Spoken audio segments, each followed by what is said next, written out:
Hello and welcome. Today, we're going to break down a word that you hear absolutely everywhere: innovation. I know. It's become this huge corporate buzzword. But trust me, behind all that hype is a seriously powerful force that's shaping our world. So let's just dive right in and figure out what it really means for a company to be innovative. So, let me just kick this off with a question for you. What in the world do an electric car company that changed everything, a tech giant that basically put a supercomputer in your pocket, and a toy company that makes those little plastic bricks we all love, what do they all have in common? Well, you probably guessed it, it's innovation. But the real answer is a little deeper than that. They show us that innovation isn't just one thing. All right, here's the game plan for today. First, we're going to talk about why innovation is so critical. Then, we'll get into the different kinds of innovation, the whole spectrum. After that, we'll look at how companies actually make it happen, build that innovation engine. Then we'll cover the risks, because there are plenty, and we'll wrap it all up with the one big idea you should walk away with. First up, the innovation imperative. Look, in today's world, if you're standing still, you're actually falling behind. Innovation isn't some nice bonus feature anymore. It is the absolute core engine that powers a company's growth. And here's the bottom line.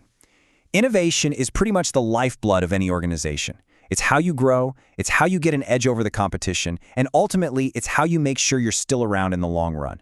It's all about creating new value. Okay, so let's build on that. This brings us to a really key idea, the innovation spectrum. And it's so important to get this, because not all innovation is created equal. It comes in a bunch of different flavors, and each one has a totally different impact. And here's a perfect example of that contrast. On one side, you've got incremental innovation. A great example is Apple rolling out Face ID.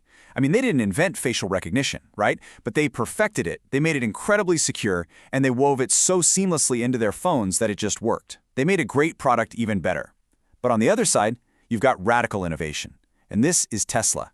They didn't just try to build a slightly better car. No way. They completely reimagined what a car could be, created a whole new market, and basically threw down a challenge to an entire industry that had been doing things the same way for 100 years. And we can slice this another way too. Is the innovation in the what or in the how? Product innovation is all about creating a new thing.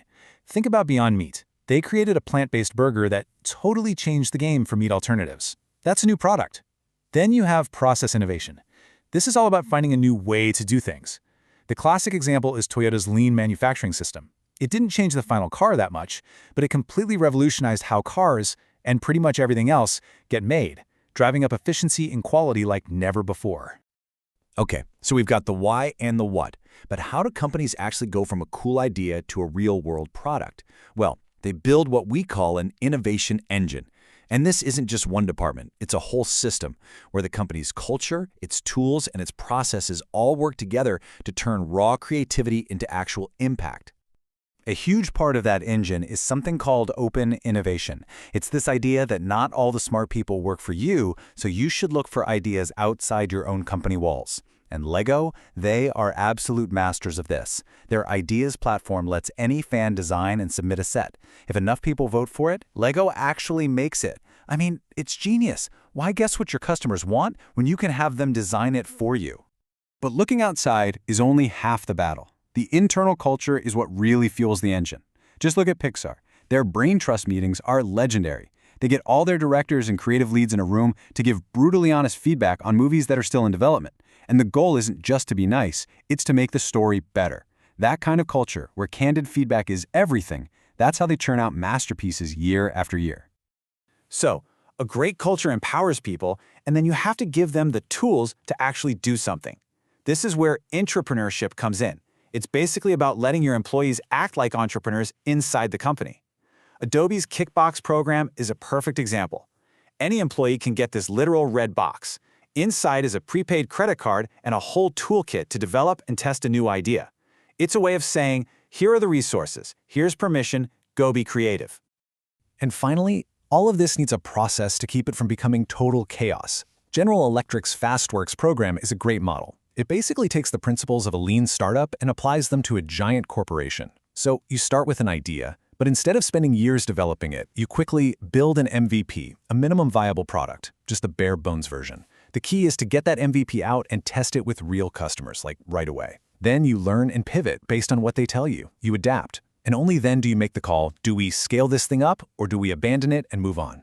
It's a smart, disciplined way to manage creativity. Now, it's really easy to sit here and just celebrate all of the successes, but we have to be real. The road to innovation is absolutely littered with failures. This is a high-stakes game, and it comes with some huge risks.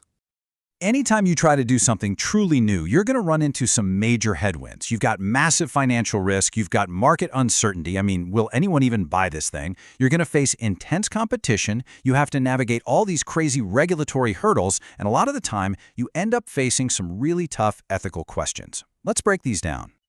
Let's start with the cash. The financial risk here can be just staggering. I mean, think about Pfizer developing the COVID-19 vaccine. They poured billions, with a B, into R&D and manufacturing before they even knew for sure if it was going to work or get approved. It was an unbelievable gamble that, thankfully paid off for all of us. And then there's the market. You can have the most brilliant technology in the world and still totally whiff.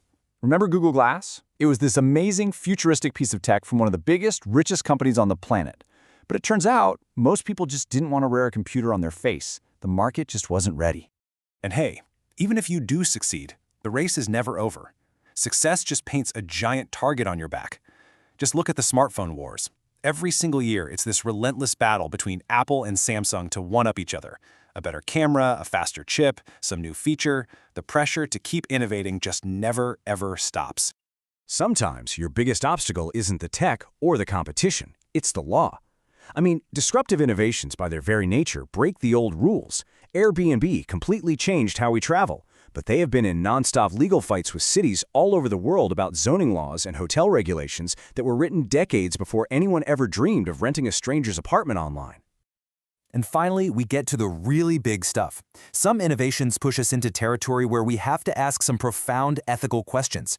The discovery of CRISPR gene editing is a world-changing scientific achievement. It could cure horrible genetic diseases, but it also opens up this huge Pandora's box about things like designer babies and what it even means to be human. So, where does all this leave us? Well, it brings us right to the central conflict, at the very heart of progress, something that's often called the innovator's dilemma. So here it is, the final takeaway. In the world we live in today, innovation isn't a choice. It's not optional. Companies that stop innovating will eventually just disappear. It's a basic requirement for survival.